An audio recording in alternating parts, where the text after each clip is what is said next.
Right. Well, thank you so much, Max, for that very kind introduction. And thank you, everyone, for taking your time to join this webinar, whether it's your morning, afternoon, or evening. Yeah, let me get started by sharing my screen. Excellent. As Max noted, this is based on a book chapter called Parenting Strategies of Middle Class in China's Greater Bay Area, Outsourced, Concerted Cultivation, and International Schooling. The book chapter actually had three authors. So it was me and Ma Ying, and also a research assistant who helped us, Ewan, who's not here today. So I thought I'd get started by a bit more of an introduction about who we are, myself and Ma Ying. I'm Ewan Wright. I'm originally from Bristol in the UK, and this is a nice picture of Bristol on a sunny day. And I studied for my bachelor and master degree in the UK as well. And I moved to Hong Kong around 2012 and for my PhD there from the University of Hong Kong. And I now working as an associate professor at the Education University of Hong Kong. And I do most of my research on international schools, especially, over the past few years. And I was got some funding from the Hong Kong government to do this research project on the expansion of international schools in China's Greater Bay Area, which is the area in southern China with Hong Kong, Macau, and major cities in Guangdong province. Ma Ying, would you like to say a few words about yourself? Sure. First of all, I'm very happy to have this opportunity and to present our research at this webinar. Thank you, Max, for inviting us. My name is Ma Ying. So Ma is a family name. So that's the Chinese way of putting a name. I'm originally from a very small town in China. I did my bachelor's and master's at Tsinghua University before going to the University of Hong Kong for my PhD. So that's where you and I cross our paths. And from my long experience of getting educated to experiences, particularly, I think transformed who I am, like transformed my value system and how I kind of regard myself in relation to the world. And one of them is the exchange program I did at my senior year at college. I spent 1 year in the US. And the second is my journey of doing this PhD at Hong Kong U. So naturally, I'm very interested in, thinking about how international education and how the experience may influence students' identities, values, and in the future imaginations. Will everyone be benefiting from such experience as I did? So when you asked me, are you interested in internet schooling? Shall we do some field work together in, I think, 2019? I said, yes, of course. So that's where all these projects about internet schooling started, really. Right, so I'll get back to you. Great, thanks so much. All right, so to kind of set the scene for this research, I thought I'd share about this recent case, actually widely reported in the media in Hong Kong just last month. It's where 13 parents were convicted for bribery, found guilty of bribery for trying to get admission to an international school kindergarten. One of the parents was found guilty of bribing one of the admission officers for 200,000 Hong Kong dollars, it's about 20,000 pounds, to get their child a place in one of these international kindergartens. And I suppose what's quite interesting is these kindergartens is part of the English Schools Foundation, we call it in Hong Kong, and they were originally designed for expatriate families. So, family who moved to Hong Kong with the British government who wanted to send their child to an English or British school, and they couldn't speak Chinese. So this was the original purpose. But all these parents who were convicted of trying to get their kids into these schools were Chinese families.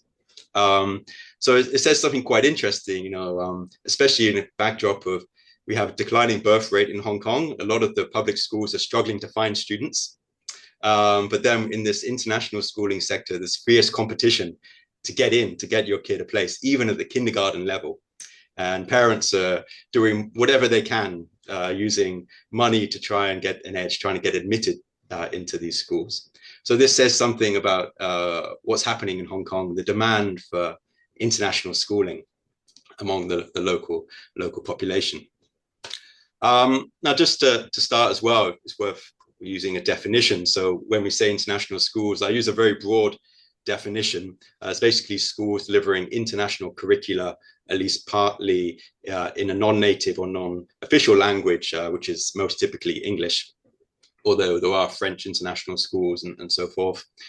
We have some of the most popular curricula is the International Baccalaureate, also the Cambridge International Education, and also the American College Board as well.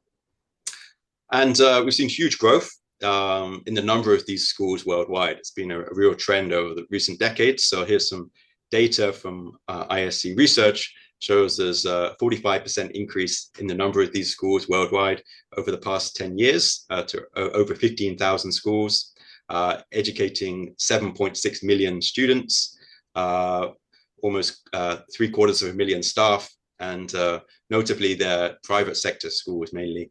And so they're quite a big business with almost 70 million US dollars tuition fee income. So, you know, on the large scale of things, they're still quite small compared to education systems at large, but they're growing and they're becoming more significant, especially in kind of major cities around the world. And when I kind of talk about, okay, what is international schooling? How is it different? I think it's worth going back briefly to thinking about what is education for, or what have been the functions of education under national education systems. And you know, historically, education, the expansion of schooling is very much associated with nation building, right? So socializing people into the national culture, giving them the skills for the national economy, and ranking them for admission to domestic higher education and maybe for employment. So this idea of meritocracy, right? So those who work hard will get ahead, get into the best domestic universities and be rewarded in their careers. But it's very much focused on what's happening within the nation and how schooling can contribute to the nation. But international schools are quite interesting because they seem to play a very different role. In fact, a kind of almost an opposite role in some respects. So they've been called cosmopolitan enclaves that embrace cultural diversity, global mindedness, and multilingualism. Islands of educational resistance that actually fight against the national indoctrination. You know, the idea of building a national culture, trying to push against that in some way. Instead, cultivating cosmopolitan identities that are seen in some ways as different to people living more national lives. And another crucial part of it, which I'm particularly interested in, is this idea of giving cosmopolitan capital, preparing students to get ahead through global higher education, going overseas for higher education, and perhaps thriving in the global economy. So yeah, this is the kind of dichotomy between national education and international schooling. At the same time, when we talk about international schools, there's huge diversity of schools. And one of the most well-cited typologies is from Mary Hayden at the University of Bath, who described these kind of three broad types of international schools. So there's the traditional international school. It's for the children of globally mobile families, privately funded typically through tuition fees, but non-profit. And the idea here is that they recreate the education of another country. So that could be a kind of an American school in Shanghai. There is a Shanghai American school. So, and that kind of provides ease of mobility. If you're an American family, you move to Shanghai for a few years, you can send your child to the Shanghai American school, and they'll be quite familiar with the way of the school. So when they come back to America, it'll be quite seamless. Another one is the ideological international school, and they're very much associated with the ideological mission to promote international mindedness or even global peace. You know, this is their kind of rationale, and it's very much not really. They say it's not about the market; it's about achieving these ideological goals. And some people say this is the kind of authentic international school, authentic global education. An example would be the United World College. They have a few campuses around the world. But the one I'm interested in, and the one that's expanded most significantly and is the largest share by far in the world now, is the non-traditional international school. And these primarily serve the children of local middle-class families. They may offer an international curriculum in English, or it might be bilingual, and they're often run for profit, but on a more commercialized basis. And they tend to be more integrated into the local society. So they're quite localized in practice, both for the influence of the local culture and the local educational culture as well. And these are the ones that have really, really expanded in recent years.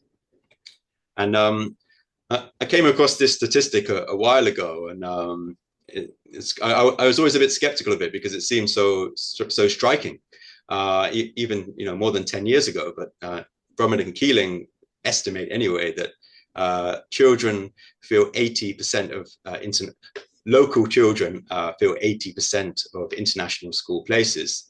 A complete reversal of 30 years ago, when 80% were filled by expatriate children. And if this is true, I'd say it's even more so now, because that trend has continued to go on and on. The growth has been among the local families seeking international schooling. So against this background, we conducted this research project in the Greater Bay Area of Hong Kong, Macau, and Guangdong province. It's one of the most advanced international schooling markets in the world, very high concentration of international schools. We calculated around 375, serving around 160,000 students. So it's quite significant. But there are some differences. These are different systems. In Guangdong province, part of the Chinese mainland, this has been a real growth in a short period of time. But they tend to be quite regulated by the central government. And there's two different types. So there's international schools for the children of foreign passport holders, accessible to non-Chinese citizens, although many of them have Chinese cultural heritage.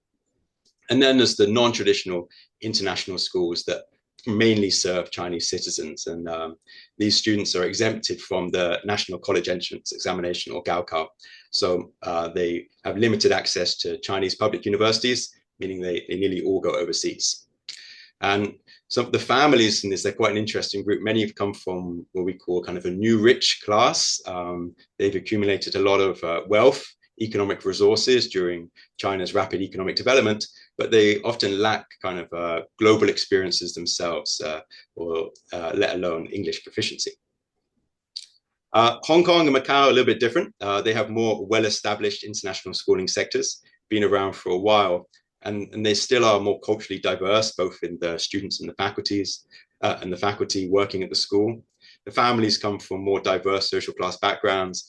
They tend to be more educated and professionals, speaking English and having kind of more overseas experiences.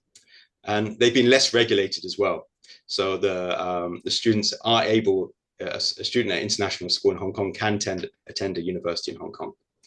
At the same time, these schools are becoming more localized due to new regulations in China, and also kind of a growth of the students from Hong Kong and the Chinese mainland attending these schools. So there's two kind of questions that we were interested in is, what are the motivations of middle-class parents to send their children to international schools? And to what extent is this choice of international school considered to be successful or not? And as Max mentioned, so we sought to extend this framework of concerted cultivation from Annette Leroux. So just very briefly, concerted cultivation is kind of a middle-class parenting strategy, striving to reproduce educational advantages through informed engagement, monitoring, and intervention in their children's education. So they engage in deliberate and sustained efforts to stimulate their children's development and to cultivate their cognitive and social skills. So here, kind of parenting is seen as a project that involves very strategic engagement, monitoring, and negotiation, very much involved to help their children get ahead. And this is kind of in contrast with the accomplishment of natural growth, which tends to be a parenting strategy employed by more working class parents, where the parents will meet children's basic needs of conditions of loving, stable, warm home environments, and maybe giving them more responsibility, but they believe their children will grow and develop naturally without extensive parental intervention in their daily activities. So it's trying not to say which one is better or worse. It's trying to observe differences, but perhaps one is more conducive to kind of getting ahead in the education system. So a couple of years ago, we published this paper called Outsourced Concerted Cultivation, where we introduced this concept. And basically, it's a kind of contextual extension of concerted cultivation. So here we're interested in how parents strategically outsource the concerted cultivation to presumed experts who can provide the informed engagement, negotiation, and monitoring on their behalf. So these parents have a commitment to concerted cultivation, particularly through an internationally oriented education. They want their kids to have an international education. They have high levels of wealth, economic resources to invest in the schooling, but they kind of lack that cultural knowledge of international education and global higher education to provide that themselves. So the key difference is, from the concerted cultivation framework is that the parents do not have a personal familiarity, experience, or expertise with international form of education that they're trying to pass on to their children. So in response, they kind of deploy their economic capital to outsource the responsibilities to international schools to do it on their behalf. And another aspect is this, that some of them will say that international schools are not enough. So they also recruit consultants to provide additional kind of guidance. So they're very much involved. They see parenting as a strategy to support education, but they feel they can't do it themselves. So they use their economic resources to find these people or these institutions to do the concerted cultivation for them. Okay, so we did some field work, 5 international schools in Guangzhou, Shenzhen, 2 in Hong Kong, and 1 in Macau. All these schools were high schools offering the International Baccalaureate Diploma Program. So these students were just on the verge of that transition to higher education. It was quite a big project. We did a lot of interviews, head teachers, parents, and students at these schools. We did field visits, and we also did a survey to find out where these students who we interviewed ended up in terms of their university. Okay, so I'll pass over to Ma Ying, who can tell you a bit about the findings. Okay, so Ewan just raised 2 questions, so I'll go like one by one. So for the first, why did these parents and students choose international schooling? They usually elaborated their motivations around the keyword global education. And this actually can mean 3 things. Well, first is they regard the degrees or credentials from leading universities. Those are majorly Western universities, Anglophone, highly ranked global universities in the UK and the US. These degrees would help the children facilitate global mobility. So as this quote from a parent from Shenzhen said, these Western universities were regarded as the best universities and will be beneficial for his son's future and career and life choices. So besides this quite instrumental reason, they also believe that if you go to international schools and then to Western universities, this experience will help children develop real cosmopolitan capital, as you mentioned. So we'll help them to develop global perspectives, awareness, multilingualism, and intercultural understanding as manifested in the second quote here.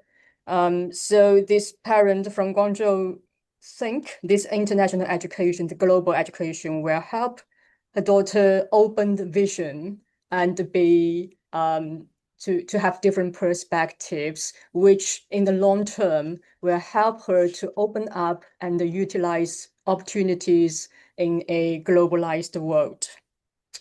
Right, so at the other side of the coin, please go to the next slide. Yeah, thank you. So they are drawn to global education also because they are not quite satisfied with the local education offered by public schools. So global education was generally regarded as an option out of or an alternative to national education. parents and students alike criticize the national system in terms of its curriculum, extra opportunities, language, diversity. So basically, they are saying it's too national, it's too kind of narrowly focused. But really, the strongest pushing factor is the intensive and high-stake competitive environment that students have to endure to be able to compete in the national college entrance examination, the outcome. So as the quote here shows, parents and students alike think in public schools, every student is in a hurry and they spend all their time studying. They have no time or space to explore other things. There's very limited opportunities for extracurricular activities and so on. So in a way, the parents and the students chose international schooling to get away from the national system, but also to embrace this very ideal idea of a global education, which will offer them not only symbolic capital degrees that would help enhance their career prospects, but also embedded capital, the real cosmopolitan culture that will help the children to prosper or succeed in the future in the globalized world. So this leads us to the second question. Okay, so parents outsource cultivation to international schools. So how do they end up, right?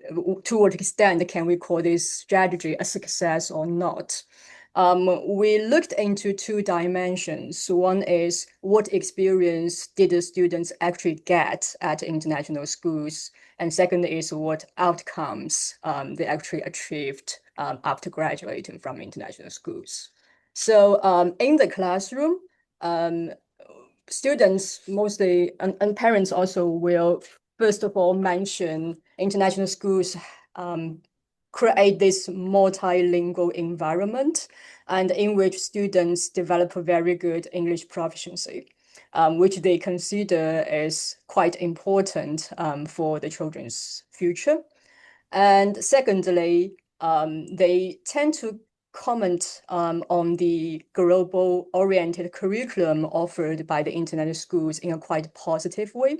So as this second quote on this slide shows, students often, many of them would mention that in the classroom, they would discuss about global issues in real time. And they would build this sense of connection between the world out there and what they learn in the classroom, which help them to build a very good practice. And also outside the classroom, they have, please, the next slide. Thank you. Outside the classroom, they also have very many opportunities for extracurricular activities. So they often do overseas study trips and all kinds of international competitions and lots of surveys or volunteer trips or activities as manifested in the three quotes here respectively. So our first student from Shenzhen, he actually went to the Wharton Business School at UPenn, where he said he met with leading professors in business and finance, which helped him build up the mind that he's going to study there sometime for undergrad or master's program. And the second student from Macau went to Yale University for Model United Nations, representing Malaysia, and to discuss real world issues. And this experience, he said, helped him to think from a perspective that's very different from a local perspective. And also, as the head teacher from Hong Kong commented, almost all the kids or the students at the university will have some sort of globally oriented service or volunteer trips and that give the students a very international outlook. So in sum, we can see here that what international schools offer the students, both in the classroom and outside classroom, to really help to cultivate the kind of soft and cosmopolitan qualities that they and their parents aspire to get from a global education. And from the outcomes, in terms of university admissions, they made very impressive results. So as you can see from the table, most students successfully were enrolled into universities in UK, US, Canada, or English-speaking regions. And also, half of them made into top 50 universities. That's very impressive, I have to say.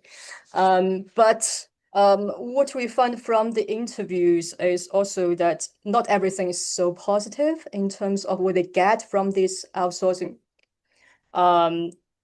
strategy. Which they encountered some unintended consequences, which is mainly manifested by a sense of cultural distance felt mostly by parents between themselves and their children. So we have two quotes here on the slide. The left one is from the student. So the student has this more of an identity of a global citizen. So he care about things around the world, not just local things, and he's interested in things that not only pertain to himself or to local people, but also may affect someone else, may affect people around the world. Whereas on the right side, we have a quote from the parent. So the parent is worried that her son, his Chinese is not good enough. He cared too much of the outside world that he had limited knowledge about local, or he lacked this kind of local network, which may make him unsuitable for like employment in the local context. So the parents actually sense this unintended tension, right? So yes, the international school experience achieved what the parent aspired for, a global education. But at the end, parents would also worry that their children have become too global. They would not be able to fit very well with the local context in the future, or they're afraid that they may not be able to be willing to return to China in future careers. So those are the major findings. For discussion, one is why parents outsource concerted cultivation to international schools is majorly 2 points. One is they want to have an alternative to the domestic system. They want to get rid of the high-stake gaokao. And the other side is they also have this genuine desire that they want their children to develop more all-roundedly, not just to be successful in academic terms. And they want their children to get a true global education, which not only will offer them degrees, symbolic capital, but also will offer them embedded capital for them to be successful in the globalized world. And what we found from this project is also that the outsourcing strategy may be more common than previously thought. We found that the demand for international schooling from domestic Chinese families have grown, not only in mainland China, but also in Hong Kong and in Macau. And not only the new rich are choosing international schools, but also other middle and middle upper class families. And also, as the study published by Fei in 2024 shows in other places, like in Switzerland, Chinese parents are also employing this outsourcing strategy and send their children to international schools for the very similar reasons. And we argue that this may show a trend in socially classed parenting strategies in China, where family economic capital may play a far more important or direct role in shaping children's educational success. So these children are quite successful, as we showed, in terms of university admission, but we also think that this outcome should be interpreted also as a class privilege, as of course, obviously, only those affluent, wealthy families could afford this strategy, could afford international schooling. So this may actually contribute to the inequality of opportunities and contribute to social reproduction. And from this particular study, we also found for the first time there might be unintended tensions from the outsizing strategy, as we discussed, the cultural distance between children and parents. And actually, Ewan and colleague had this paper from 2024 also manifested that policymakers may also have noticed this trend. So in a way, they are putting in new policies like I think curriculum control to rebalance the global and national aspects in international schools. So in a way, of course, you know much about this. He can add on later. In a way, for example, they ask the schools from primary to junior secondary level to teach the national curriculum, although the schools are like international schools.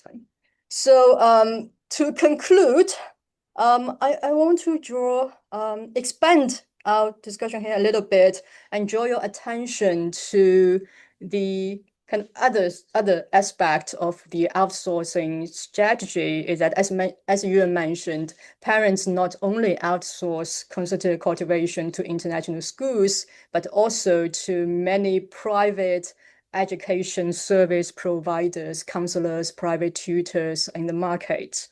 And we see a rise of Chinese language empirical research published in recent years addressing students' experiences under these highly marketized education services. The first paper is from a team at Beijing Normal University. And they looked into how these educational consultants and the service providers guide students to prepare for overseas university admission.